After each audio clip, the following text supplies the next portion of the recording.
Crayon! Crayon! Hey crayons, guess who I just got off the phone with? You've been invited to Crayola. It's your turn to become a Crayola crayon.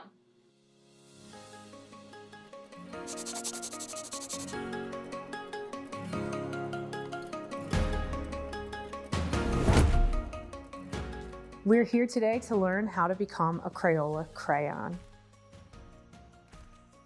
The original backstory of Crayola is that it was formed by two cousins, Edwin Binney and C. Harold Smith. They were originally a pigment manufacturer where they made carbon black for tires or iron oxide for red barns. From there was a need for slate pencil, and those slate pencils eventually led us to making our crayons in 1903.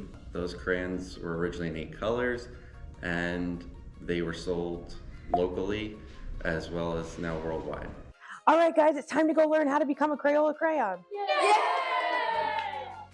First thing we do is mix paraffin wax and colored pigment. That wax is then put through a pipe, which goes into a molding table. So as it reaches the other side, our crayon is formed.